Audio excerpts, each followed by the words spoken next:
Pada kesempatan ini akan kita coba untuk kita bahas mengenai materi salah satu metode kuantitatif dalam pengambilan keputusan atau disingkat dengan KPK, yaitu adalah kita membahas mengenai linear programming.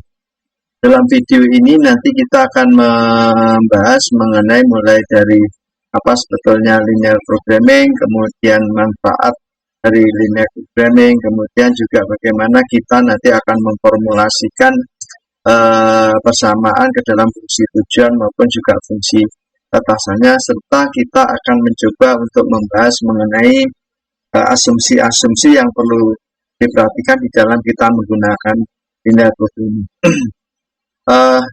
Dalam linear programming itu sebetulnya adalah merupakan sebagai sebuah alat yang bisa digunakan untuk menentukan optimalisasi produksi dalam upaya untuk menggunakan sumber daya yang terbatas.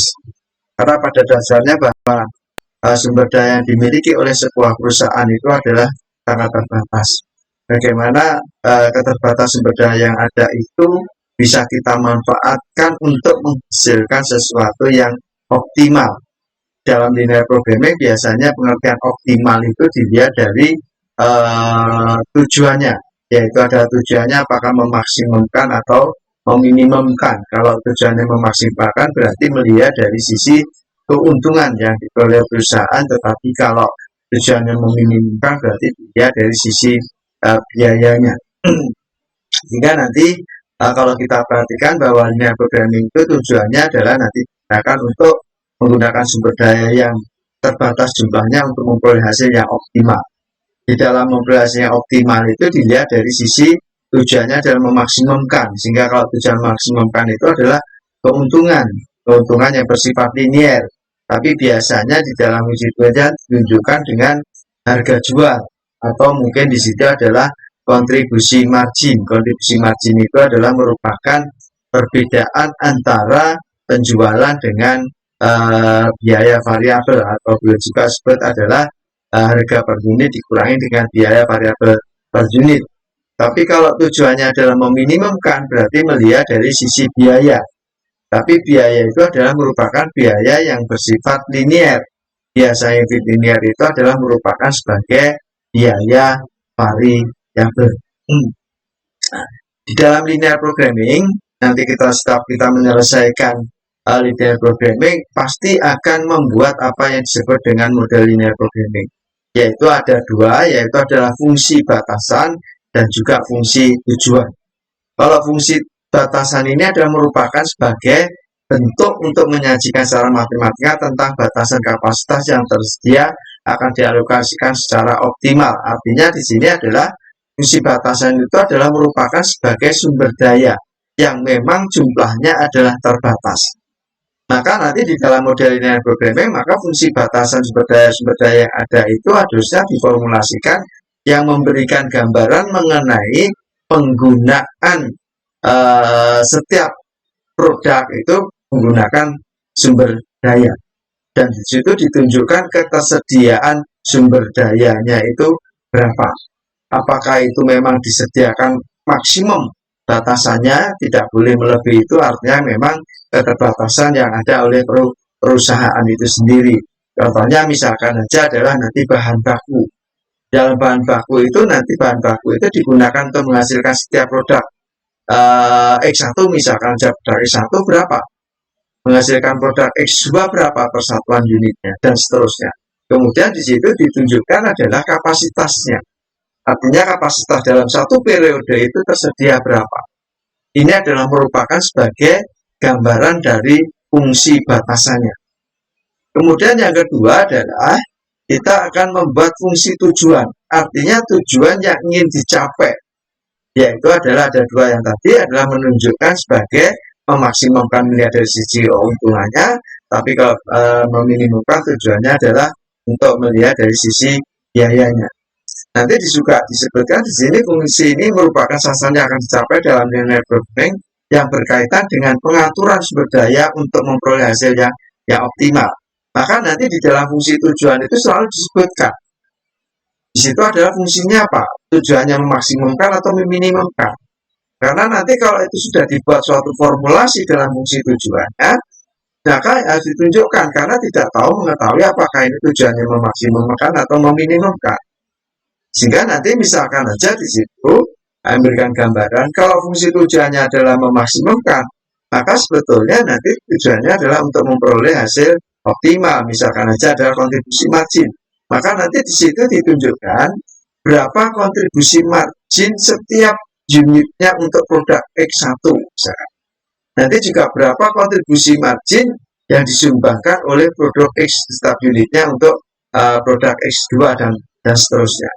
Maka ini adalah merupakan sebagai model unit bearing yang harus dibuat lebih dulu. Dan ini menjadi penting, karena apa? Karena kalau kita salah di dalam kita membuat fungsi batasan, bukan fungsi tujuan, maka akan apa yang kita capai nanti akan juga bisa salah. Maka informasi yang salah, maka akan memperoleh hasil yang salah. Nah, kemudian kita coba di dalam kita membuat suatu formulasi tadi, fungsi tujuan maupun juga fungsi batasan, maka kita juga bisa membuat apa yang disebut sebagai tabel penggunaan resources. Artinya tabel ini adalah merangkum dari informasi yang ada dalam rangka upaya untuk memudahkan kita di dalam membuat formulasi fungsi tujuan maupun juga fungsi batasan. Di dalam tabel penggunaan resources itu adalah menunjukkan informasi berkaitan dengan penggunaan sumber daya setiap satuan unit produk E, kemudian juga kapasitasnya, termasuk juga kalau tujuan memaksimumkan adalah informasi berkaitan kontribusi setiap produk itu setiap unit berapa kontribusi marginnya. Sehingga kalau kita gambarkan, misalkan saja kita gambar seperti ini dalam tabelnya, ini adalah menunjukkan membacanya, ini adalah satu, katakanlah sumber daya satu itu adalah bahan baku. A11 ini adalah menunjukkan penggunaan setiap satu unit resources 1 untuk produk X1. Ini adalah merupakan sebagai penggunaan sumber daya 1 digunakan untuk menghasilkan X2. Sedangkan A1313 ini adalah menggunakan setiap satuan unit produk untuk X3 menggunakan sumber daya yang pertama, termasuk N. Sedangkan B1 ini adalah menunjukkan sebagai kapasitas atau ketersediaan dari sumber daya yang pertama ini. Kalau ini misalnya bahan baku, berapa kapasitas sumber daya bahan baku yang pertama. Kemudian yang kedua juga sama.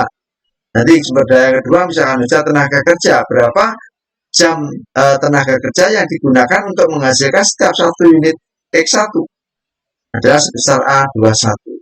Kemudian X2 berapa? A22, X3 A23 sampai dengan AXN. Kemudian ini adalah menunjukkan sebagai besaran kapasitas yang tersedia dari tenaga kerja.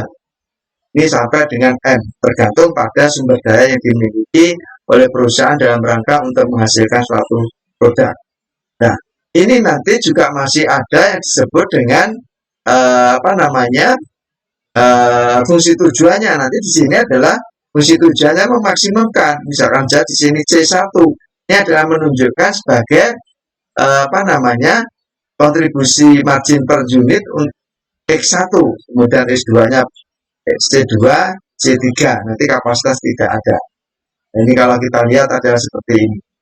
Adalah fungsi tujuannya mesti diinformasikan ini tujuannya memaksimumkan atau meminimumkan.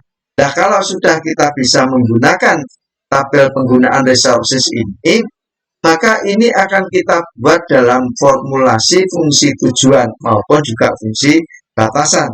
Maka nanti dalam fungsi tujuannya, misalnya fungsi tujuan memaksimumkan berarti C1X1 plus C2X2, C3X3, Cn plus CnXXN. Kemudian fungsi batasannya nanti tergantung di sini.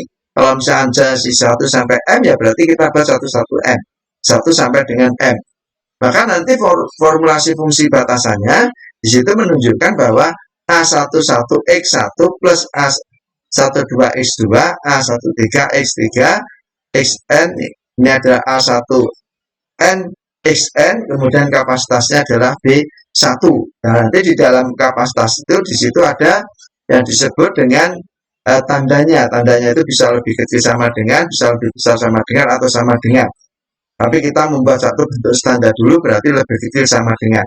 Sehingga maka kalau kita buat nanti persamaannya, fungsi tujuannya adalah seperti ini. Fungsi tujuannya, katakanlah ini adalah memaksimumkan, ini salah satu harusnya, tidak harus dua.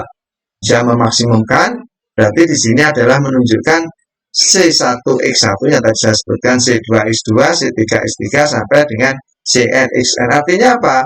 Artinya bahwa kalau itu sudah memaksimumkan, kontribusi margin setiap unit X1 itu sebesar C1.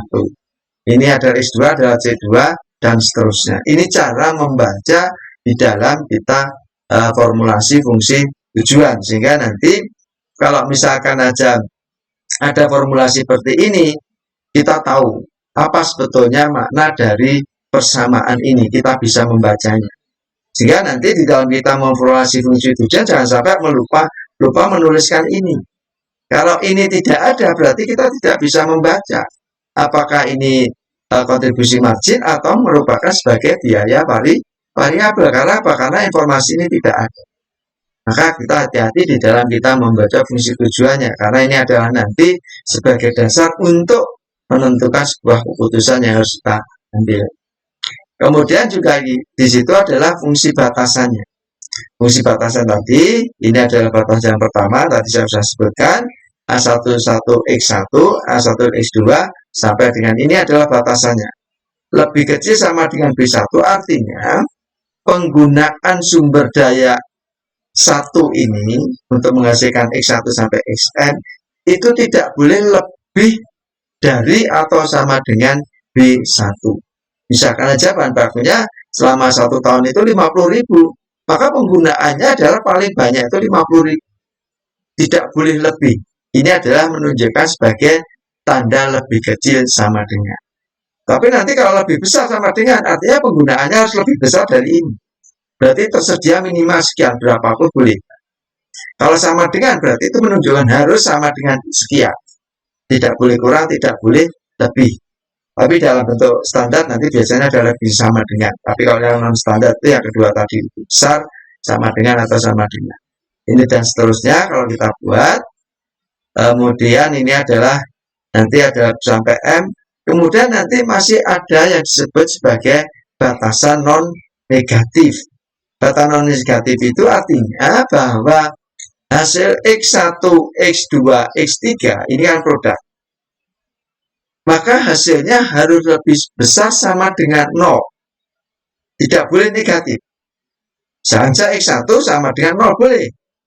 Hasilnya X2 sama dengan 2 boleh. Tapi kalau nanti X1 sama dengan min, itu tidak diperbolehkan. Karena ini adalah merupakan sebagai batasan non negatif harus kita buat. Kalau min itu berarti sebetulnya kan perusahaan tidak memproduksi. Bahkan kita nggak punya apa-apa kan. Paling 0 itu berarti perusahaan tidak memproduksi. Kalau 1 berarti dia memproduksi sebanyak satu unit. Ini adalah merupakan sebagai fungsi tujuan dan fungsi batasannya. Nah, kalau nanti sudah bisa kita membuat formulasi fungsi tujuan dan fungsi batasannya, kemudian baru kita menyelesaikannya berapa jumlah produksi yang optimal. Nah, nanti kita bisa menggunakan metode grafik maupun juga metode simplex. Kalau metode grafik itu digunakan hanya untuk 2 aktivitas, misalkan aja menghasilkan 2 produk saja. Tapi kalau menghasilkan lebih dari 2, kita bisa menggunakan yang disebut sebagai metode simplex atau metode tabel. Nanti 2 atau lebih itu boleh menggunakan metode simplex. Tapi gimana kalau misalkan aja adalah untuk mengetahui jumlah produksi optimalnya kalau misalkan 1 produk. Kalau 1 produk tidak perlu kita menggunakan metode linear programming. Maka di dalam linear programming minimal 2 aktivitas. Kalau 1 bagaimana? Kalau 1 bisa kita menggunakan pendekatannya adalah untuk menentukan jumlah produksi optimal adalah dengan menggunakan analisis break even point. Nah, kemudian kita ambil contohnya adalah ini. Ini ambil contohnya, misalkan aja sebuah perusahaan memproduksi dua macam produk X1 dan X2. Untuk memproduksi produk X1 membutuhkan bahan baku setiap unitnya 2 kg. Maka di situ nanti adalah untuk menghasilkan X1 membutuhkan bahan baku 2 kg. Berarti nanti kan persamaannya kan 2 X1 kan itu. Untuk produk X2 1 kg, sedangkan bahan baku tersedia selama 1 tahun adalah 6.000. Untuk produksi X1 membutuhkan jam mesin 2, kemudian untuk sedang X2 membutuhkan setiap unitnya adalah 3 jam. Sedangkan jumlah jam mesin yang tersedia adalah 9.000 jam mesin, keuntungan marginnya adalah, berarti kalau keuntungan margin di sini tujuannya adalah untuk memaksimumkan. Maka dari informasi itu kemudian kita bisa menggunakan tabel penggunaan resources untuk memberikan kemudahan di dalam kita membuat formulasi. Apakah tabel itu bisa dilakukan? Tidak perlu juga boleh, asalkan kita bisa langsung menggunakan formulasinya ini. Tapi hati-hati, kadang-kadang bisa kita keliru. Ini adalah sebagai alat untuk membantu saja. Kemudian kita masukkan dari data itu ke dalam tabelnya. Nanti seperti ini, tabel penggunaan sumber daya. Yang tadi adalah bahan baku untuk menghasilkan produk X1 membutuhkan 2 kg, X21 kapasitasnya 6.000, sedangkan mesin digunakan untuk menghasilkan setiap unit X1 adalah 2, X23 adalah kapasitasnya 9.000. Ini tujuan maksimumkan, tadi ada kontribusi margin Rp3, ini satuan dalam rupiah, Rp3 untuk X1, X2 nya adalah 4. Kemudian setelah tabel ini kita buat, kemudian kita memasukkan ke dalam formulasi fungsi tujuan, sehingga kita buat seperti ini.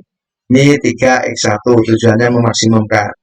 Ini ada 4X2, kemudian batasannya 2X1 plus 1X2, ini lebih kecil sama dengan 6.000. Kemudian maksimum adalah tujuan mesin, ada 2X1 plus 3X2 lebih kecil sama dengan 9.000. Ini adalah merupakan sebagai ada batasan negatif X1, X2 nilainya lebih besar sama dengan 0. Ini adalah merupakan sebagai formulasinya. Nah, kalau sudah kita bisa membuat ini, baru kita bisa menyelesaikan linear programming dengan menggunakan metode grafik atau dengan menggunakan simplet. Kemudian yang berikutnya, di dalam kita menggunakan linear programming, itu kita bisa memperhatikan asumsi-asumsi di dalam penggunaan linear programming. Kita coba ini satu persatu. Adalah proportionality. Proportionality itu bahwa naik turunnya nilai Z dan penggunaan sumber daya yang tersedia berubah secara proporsional dengan perubahan X kegiatan. Artinya apa? Kalau misalkan aja Z tadi ada 3X1, kemudian kalau kita misalkan aja menghasilkan X1 itu 1 unit, ya berarti ada Rp3. Kalau menghasilkan 2, berarti kontribusi marginnya berapa? 2 kali 3. Sehingga ini adalah merupakan sebagai proportionality, artinya naik. Sumber daya juga sama penggunaan.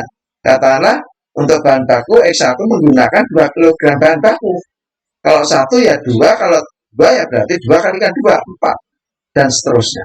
Ini yang disebut sebagai proportionality.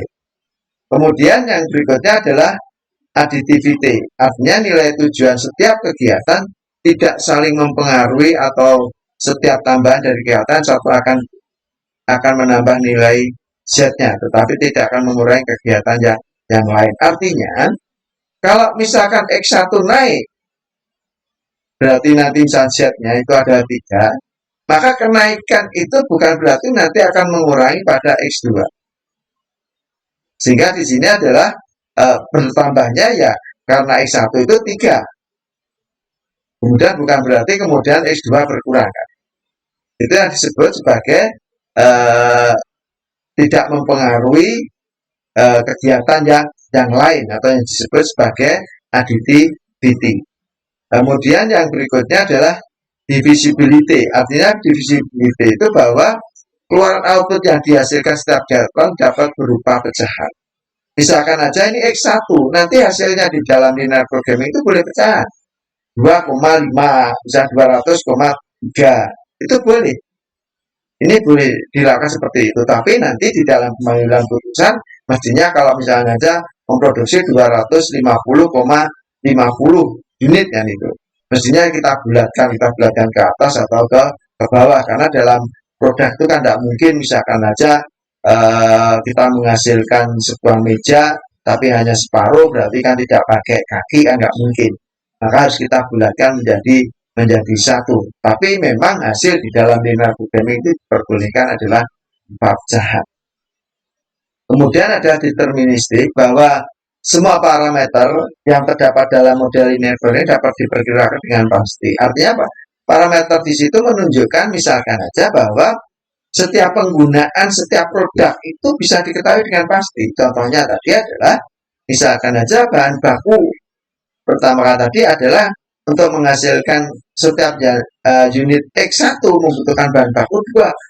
Maka ini 2 ini adalah merupakan sesuatu yang bisa dipastikan. Kalau ini keliru berarti nanti hasilnya juga bisa keliru. Ini yang disebut sebagai model deterministik. Kemudian yang berikutnya adalah accountability for resources, artinya sumber-sumber yang tersedia dapat dihitung sehingga dapat dipastikan berapa yang dipakai dan berapa yang tidak terpakai. Nanti di dalam linear programming bahwa sumber daya yang kita miliki itu nanti bisa dihitung pada saat kita menggunakan itu masih belum dipakai, kita ketahui.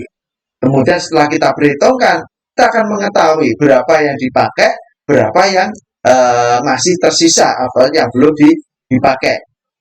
Kemudian yang keenam adalah linearity of objective, artinya bahwa fungsi tujuan atau faktor-faktor batas harus dapat dinyatakan sebagai fungsi linear, artinya bahwa fungsi tujuan maupun juga batasan tadi bisa ditunjukkan dalam fungsi linear, yaitu seperti dalam persamaan atau formulasi fungsi tujuan, fungsi batas yang tadi kita sebutkan. Mungkin itu yang bisa kita sampaikan. Terima kasih. Assalamualaikum warahmatullahi wabarakatuh.